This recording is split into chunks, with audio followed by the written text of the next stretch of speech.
സ്വാഗതം എല്ലാ പ്രേക്ഷകർക്കും. വിദ്യാഭ്യാസ മന്ത്രി ധർമ്മേന്ദ്ര പ്രധാന്റെ രാജിക്കായി പ്രതിഷേധം ദില്ലിയിൽ കനക്കുമ്പോൾ അനുനയത്തിനായി അവസാന അടവും പയറ്റുകയാണ് കേന്ദ്ര സർക്കാർ. സിജെപിയുമായി സർക്കാർ പ്രതിനിധികൾ ചർച്ച നടത്തും. നിഷ്പക്ഷ വേദിയിൽ ചർച്ച വേണമെന്ന സിജെപി പ്രവർത്തകരുടെ ആവശ്യം അംഗീകരിച്ച് ദില്ലി കോൺസ്റ്റിറ്റ്യൂഷൻ ക്ലബ്ബിൽ ഉച്ചയ്ക്ക് 12:30 ചർച്ച. ഇന്നു ചേരുന്ന മന്ത്രിസഭാ യോഗം വിഷയം ചർച്ച ചെയ്യുമെന്ന് അർദ്ധരാത്രി സമൂഹമാധ്യമത്തിൽ പോസ്റ്റ് ചെയ്ത വീഡിയോയിൽ പ്രധാനമന്ത്രി പറഞ്ഞു. യുവാക്കളെ മർദ്ദിച്ചത് പൊറുക്കാനോ മറക്കാനോ കഴിയില്ല എന്നും കേന്ദ്ര സർക്കാരിന്റെ സ്വേച്ഛാധിപത്യ നടപടികൾ അംഗീകരിക്കാനാകില്ല എന്നും സോണിയാഗാന്ധി. വിദ്യാഭ്യാസ മന്ത്രിയെ പുറത്താക്കാതെ ഒരു ചർച്ചയും നടക്കില്ല എന്നായിരുന്നു രാഹുൽ ഗാന്ധിയുടെ പ്രതികരണം. मैं जानता हूं कि पेपर लीक ये कोई मामूली विषय नहीं है. लाखों विद्यार्थी और उनके अभिभावकों के लिए बहुत ही पीड़ादायक है. कैबिनेट में चर्चा होगी. कैबिनेट के साथियों के सुझाव के बाद उसका अंतिम रूप दिया जाएगा.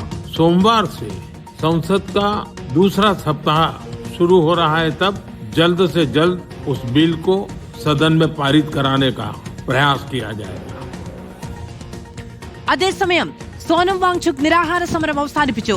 നീറ്റ് പരീക്ഷാ നടത്തിപ്പിലെ വീഴ്ചകൾ പാർലമെന്റിൽ ചർച്ച ചെയ്യുമെന്ന് കേന്ദ്രം ഉറപ്പു നൽകിയതുകൊണ്ടാണ് നിരാഹാര സമരം അവസാനിപ്പിച്ചത് എന്ന് സോനം വാങ്ചുക് പറഞ്ഞു.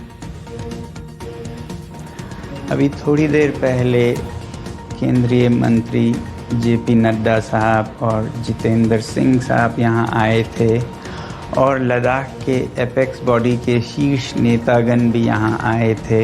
और उससे पहले आप लोगों को मालूम है विभिन्न राजनीतिक दलों के लगभग 65 सांसदों ने आकर और हस्ताक्षर देकर हमसे अनशन तोड़ने के लिए कहा. और वो संसद में इस मुद्दे पर नीट पेपर्स और परीक्षाओं की प्रणाली पर चर्चा करेंगे ये आश्वासन दिया.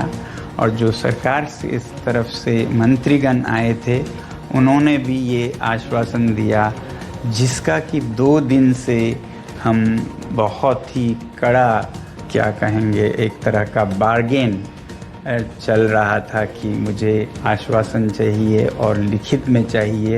और इसमें 2 दिन लगे और मुझे इसलिए अनशन पर 2 दिन और बैठना पड़ा. और ज़्यादा भी बैठ जाता तो आखिर में आज उन्होंने लिखकर आश्वासन दिया है.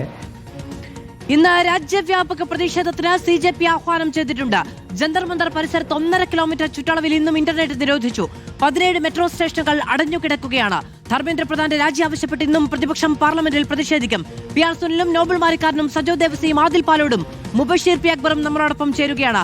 ആദ്യം പി ആർ സുനിലേക്കാണ്.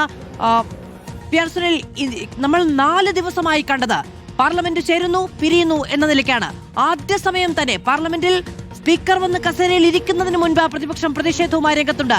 നടുത്തളത്തിൽ ഇറങ്ങി നിന്ന് മുദ്രാവാക്യം വിളിക്കുന്ന പ്രതിപക്ഷത്തെയാണ് നമുക്ക് കാണാൻ കഴിയുന്നത്. ഇന്നും സമാനമായ കാഴ്ചകൾ തന്നെയായിരിക്കുമോ?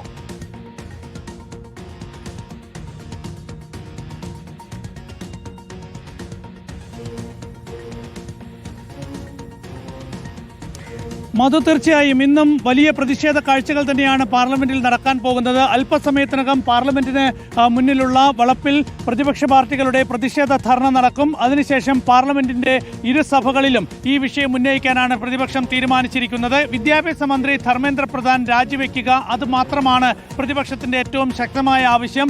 ഈ വിഷയത്തിൽ നീറ്റ് ചോദ്യപേപ്പർ ചോർച്ചയുമായി ബന്ധപ്പെട്ട വിഷയത്തിൽ ചർച്ചയ്ക്ക് തയ്യാറാണ് എന്ന് കേന്ദ്ര സർക്കാർ വ്യക്തമാക്കിയിരുന്നു. പക്ഷേ ചർച്ചയ്ക്ക് തയ്യാറാണ് എന്ന് പറയുമ്പോഴും പ്രതിപക്ഷം ആവശ്യപ്പെടുന്നത് ആദ്യം വിദ്യാഭ്യാസ മന്ത്രി ധർമ്മേന്ദ്ര പ്രധാൻ രാജിവെക്കണം എന്നതാണ്. അക്കാര്യത്തിൽ ഒരു വിട്ടുവീഴ്ചയുമില്ല എന്ന് പ്രതിപക്ഷം വ്യക്തമാക്കുമ്പോൾ ഇരുസഭകളും ഇന്നും നടക്കാനുള്ള സാധ്യതയില്ല. അപ്പോൾ വലിയ പ്രതിഷേധ കാഴ്ചകൾ ഇന്നും ഇരുസഭകളിലും കാണാൻ തന്നെയാണ് സാധ്യത. ഏതായാലും അതിനിടയിൽ കേന്ദ്ര സർക്കാരിന്റെ ഭാഗത്ത് നിന്ന് ഈ പ്രശ്നം ഒത്തുതീർപ്പാക്കാനുള്ള ഒരു സമവായ നീക്കം നടക്കുന്നുണ്ട്. ആ നീക്കം എന്നത് സിജെപിയെ എങ്ങനെയെങ്കിലും വരുതിയിൽ കൊണ്ടുവരിക, ഇതൊരു രാഷ്ട്രീയ സമരമാക്കി പിന്നീട് മാറ്റിയെടുക്കുക, ഇതൊരു വളരെ തന്ത്രപരമായ നീക്കമാണ് ഈ വിഷയത്തിൽ കേന്ദ്ര സർക്കാർ നടത്തുന്നത്. ഏതായാലും സോനം വാങ്ചുക്കിന്റെ നിരാഹാര സമരം അവസാനിപ്പിക്കുന്നതിലേക്ക് ഒരു നീക്കം നടത്താൻ കേന്ദ്ര സർക്കാരിന് സാധിച്ചു എന്നത് വളരെ പ്രധാനപ്പെട്ട കാര്യമാണ്. ഏതായാലും സോനം വാങ്ചുക്ക് പറയുന്നത് ദില്ലിയിൽ നടന്നിട്ടുള്ള പാർലമെന്റ് മാർച്ചിനിടയിൽ പോലീസിന്റെ നടപടി നേരിട്ട വിദ്യാർത്ഥികളെ അതിൽ നിന്ന് മോചിപ്പിക്കും, വിദ്യാർത്ഥികൾക്കെതിരെ എന്തെങ്കിലും ഒരു നടപടി ഉണ്ടാകില്ല എന്നതടക്കമുള്ള ഉറപ്പുകൾ കേന്ദ്ര സർക്കാർ നൽകിയിട്ടുണ്ട്. അതിന്റെ അടിസ്ഥാനത്തിൽ നിരാഹാര സമരം അവസാനിപ്പിക്കുന്നുവെന്നാണ് സോനം വാങ്ചുക്ക് പറയുന്നത്. അതേസമയം സിജെപി ഇപ്പോഴും വിദ്യാഭ്യാസ മന്ത്രി ധർമ്മേന്ദ്ര പ്രധാന്റെ രാജി എന്ന നിലപാടിൽ നിന്ന് പുറകോട്ട് പോയിട്ടില്ല. അക്കാര്യത്തിൽ ഒരു വിട്ടുവീഴ്ചയും വരുത്തിയിട്ടില്ല. അതുകൊണ്ട് തന്നെ ആ ആവശ്യത്തിൽ CJP ഉറച്ചു നിൽക്കാനുള്ള സാധ്യതയുമുണ്ട്. അപ്പോൾ സോനം വാങ്ചുക് നിരാഹാര സമരം അവസാനിപ്പിച്ചാലും ഈ സമരം തീരുന്നില്ല എന്നൊരു പ്രധാനപ്പെട്ട വിഷയമുണ്ട്. ആ വിദ്യാർത്ഥികളുടെ സമരം പ്രതിപക്ഷ പാർട്ടികൾ പാർലമെന്റിൽ ശക്തമായി ഉയർത്തുകയും ചെയ്യുന്നുണ്ട്. അതുകൊണ്ട് പാർലമെന്റിന് പുറത്ത് CJPയുടെ സമരമാണെങ്കിൽ പാർലമെന്റിനുള്ളിൽ CJPയുടെ സമരം പ്രതിപക്ഷ പാർട്ടികളിലൂടെ പാർലമെന്റിന്റെ ഇരുസഭകളെയും പ്രക്ഷുബ്ധമാക്കുന്നു.